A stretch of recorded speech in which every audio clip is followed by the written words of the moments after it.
अगर किसी के पास साबित करने के लिए ठोस सबूत है कि किसी व्यक्ति ने एक ही चुनाव में 2 बार मतदान किया, तो वो लिखित हलफनामे के साथ आयोग के सामने आए।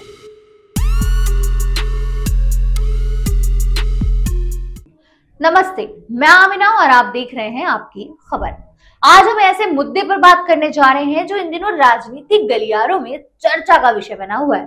कांग्रेस नेता राहुल गांधी ने रिसेंटली वोटर लिस्ट और वोटिंग प्रक्रिया को लेकर गंभीर सवाल उठाए और अब चुनाव आयोग ने बिना उनका नाम लिए तीखा जवाब दिया है। तो चलिए इस पूरे मामले को डिटेल में समझते हैं और जानते हैं कि आखिर क्या है ये कंट्रोवर्सी।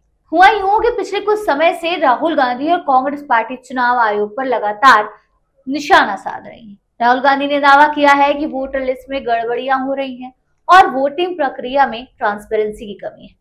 उनके इन बयानों ने सियासी माहौल को गर्म कर दिया। राहुल गांधी ने खास तौर पर वोटर लिस्ट में डुप्लीकेट नामों और इररेगुलरिटीज की बात उठाई, जिसके बाद विपक्षी दलों ने भी इस मुद्दे को जोर शोर से उठाना शुरू कर दिया।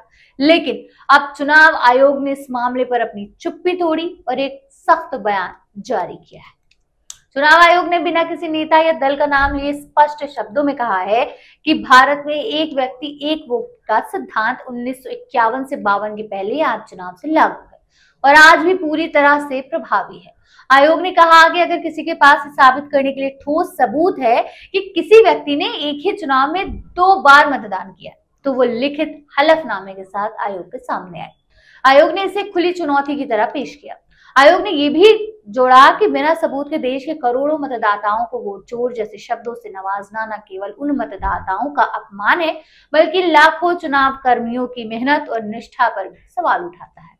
आयोग ने इसे बेहद सीरियसली लेते हुए कहा कि इस तरह के बयान न सिर्फ गैर जिम्मेदाराना है, बल्कि देश के डेमोक्रेटिक प्रोसेस को कमजोर करने की कोशिश भी है। चुनाव आयोग ने अपने बयान में वोट चोर जैसे शब्दों का इस्तेमाल पर कड़े ऐतराज जताए हैं। आयोग के मुताबिक इस तरह की भाषा का इस्तेमाल करके कुछ लोग झूठी कहानियां गढ़ने की कोशिश कर रहे हैं, जो लोकतंत्र के मूल्यों के खिलाफ है। आयोग ने कहा कि ऐसी भाषा न सिर्फ जनता के बीच भ्रम पैदा करती है, बल्कि भारत की चुनावी व्यवस्था में लोगों का भरोसा भी कम करती है।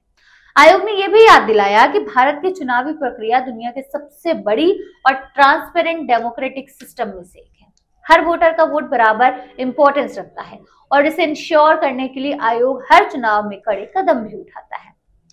चुनाव आयोग ने अपने बयान में सभी राजनीतिक दलों और नेताओं से अपील की है कि वो ऐसी बयानबाजी से बचें जो जनता के बीच भ्रम पैदा करें या लोकतंत्र की साख पर सवाल उठाए। आयोग ने जोर देकर कहा कि हेल्दी पॉलिटिकल डायलॉग्स और फैक्ट्स पर बेस्ड डिस्कशन ही डेमोक्रेसी को मजबूत बनाएगी। आयोग ने यह भी कहा कि वो किसी भी शिकायत को गंभीरता से लेता है, बशर्ते उसके साथ सबूत ठोस होने चाहिए। हालांकि चुनाव आयोग ने अपने बयान में किसी का नाम नहीं लिया, लेकिन राजनीतिक गलियारों में से राहुल गांधी के हालिया बयान से जोड़कर देखा जा रहा है। विपक्षी दलों का कहना है कि राहुल गांधी ने जो सवाल उठाए वो वोटर लिस्ट ट्रांसपेरेंसी को और बेहतर करने के लिए है। वहीं सत्ताधारी दल बीजेपी ने इसे विपक्ष की फ्रस्ट्रेशन करार दिया और कहा है कि इस तरह के बयान सिर्फ पॉलिटिकल बेनिफिट्स के लिए दिए जा रहे हैं। इस पूरे मामले ने सोशल मीडिया पर बहस छोड़ दी है, जहां लोग अपने अपने ओपिनियंस, थॉट्स शेयर कर रहे हैं। अब सवाल ये है कि क्या इस कंट्रोवर्सी का कोई सॉलिड सोल्यूशन निकलेगा या ये सिर्फ राजनीतिक बयानबाजी तक लिमिटेड रहेगा? आप इस बारे में क्या सोचते हैं? कमेंट में अपनी राय जरूर शेयर करें। अगर आपको ये वीडियो पसंद आया हो तो लाइक करें, शेयर करें और सब्सक्राइब करें। बेल आइकन दबाएं ताकि आपको हमारे नई वीडियो की नोटिफिकेशन सबसे पहले मिले। मिलते हैं अगले वीडियो में, तब तक के लिए जय हिंद।